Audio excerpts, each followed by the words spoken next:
آپ یقین کریں مر جانے کو جی چاہتا ہے۔ جناب ابراہیم کی دعائیں، فَمَا رَبَّنَا إِنِّي أَسْكَنْتُ مِنْ ذُرِّيَّتِي بِوَادٍ غَيْرِ ذِي زَرْعٍ عِنْدَ بَيْتِكَ الْمُحَرَّمِ، اے اللہ میں نے اپنی کچھ اولاد کو نا ایک ایسی وادی میں ٹھہرایا ہے جہاں کھیتی نہیں ہوتی، جو سرسبز و آباد نہیں، بنجر زمین ہے، وہاں میں نے ٹھہرایا ہے، پر عند بیتک المحرم ٹھہرایا ہے تیرے حرمت والے گھر کے پاس۔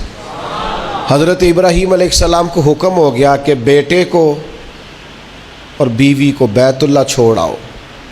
اولاد بزدل کر دیتی ہے بھائی، چند سالوں کے لیے پردیس لوگ جاتے ہیں تو روتے ہوئے جاتے ہیں۔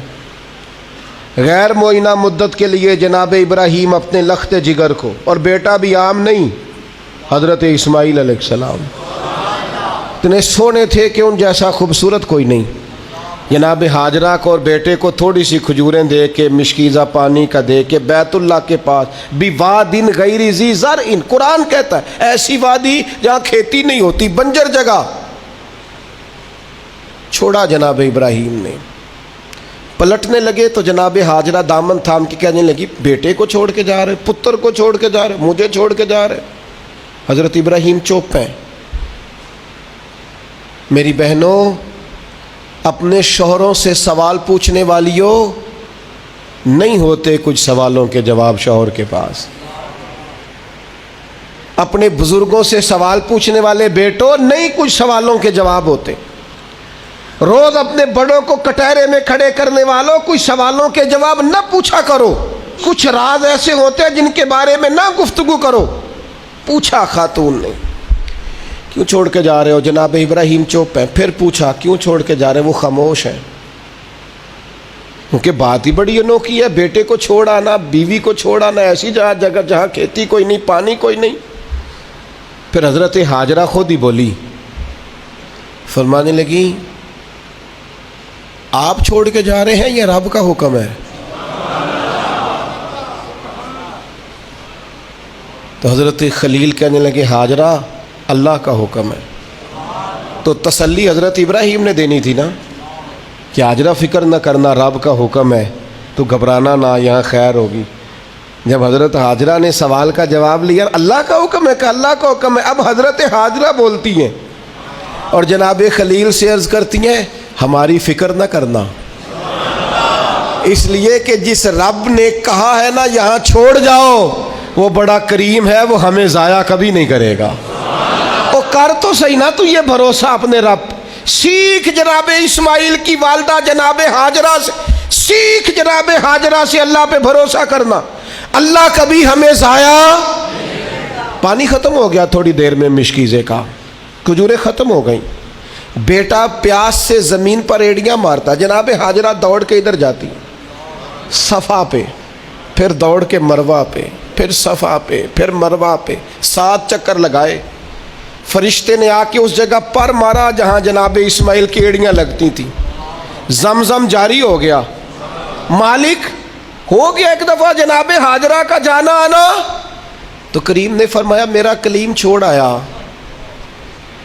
میری پیاری بندی ہاجرہ اس کے کہنے پہ وہاں رک گئی۔ دکھوں کے دن تھے، تکلیفوں کے دن تھے، میری رضا پر وہ ٹھہر گئے، صبر کیا۔ اب دیکھو نا قیامت تک میرا انعام دیکھو۔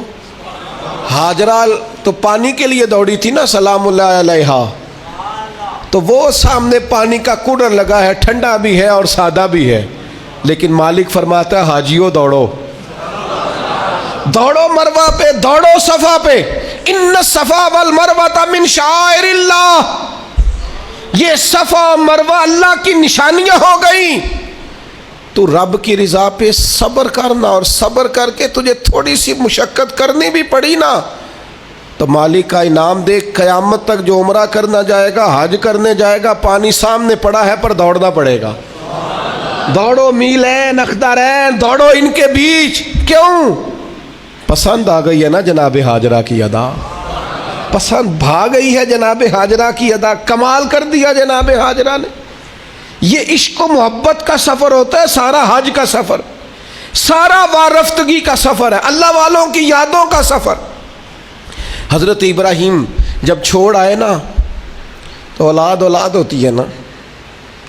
چھوڑ آئے بیٹے کو، پر کھیتی کوئی نہیں تھی، بغیر پانی کے بچے کو چھوڑ آئے. حج پہ بھی جاتے ہیں لوگ تو پڑوسیوں کو بھی کہتے ہیں ذرا دھیان رکھیا جے. 100 قسم کی باتیں لوگ، بچے ہوتے ہیں نا، اولاد ہوتی. چھوڑ تو گئے، پر پھر حضرت کلیم ایک کونے میں بیٹھ گئے اور کہنے لگے ربنا انی اسکنت من ذریاتی بواد غیر ذی زرع عند بیتک المحرم.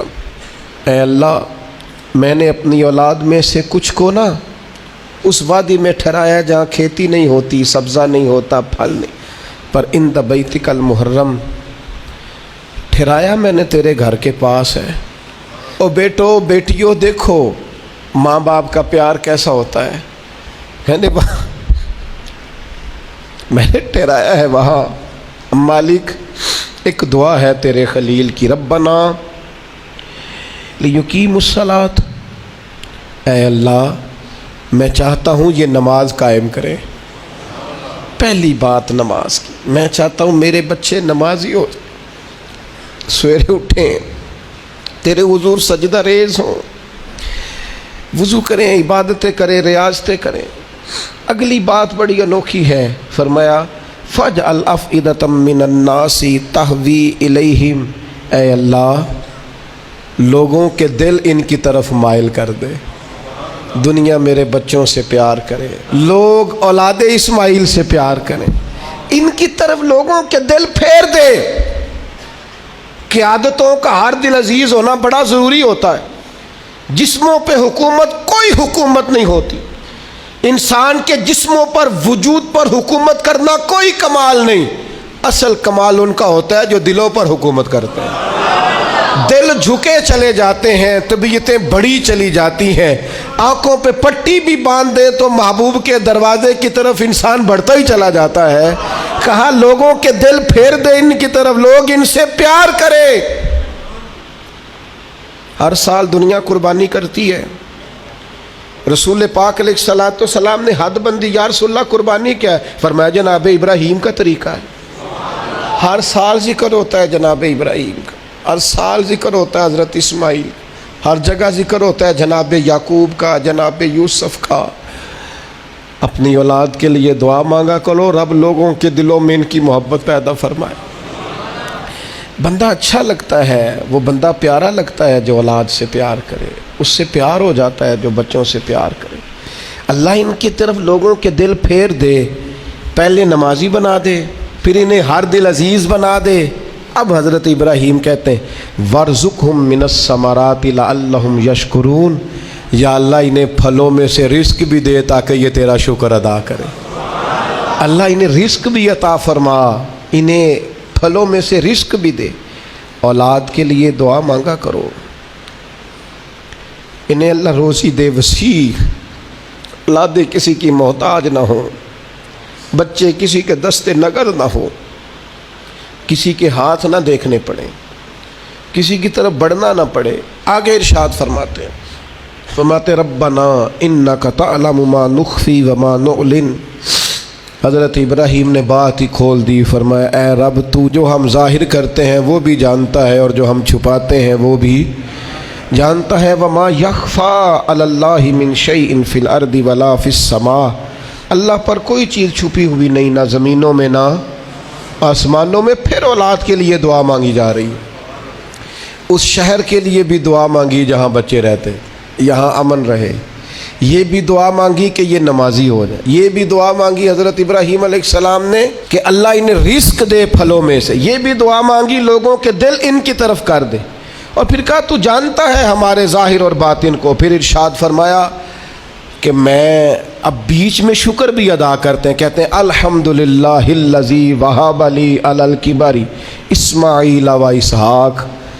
کہتے ہیں تمام تعریفیں اس اللہ کے لیے جس نے بڑھاپے میں مجھے اسحاق اور اسماعیل عطا فرمائے. بڑھاپے میں اللہ نے اولاد دے دی، ساری تعریفیں اس کے لیے.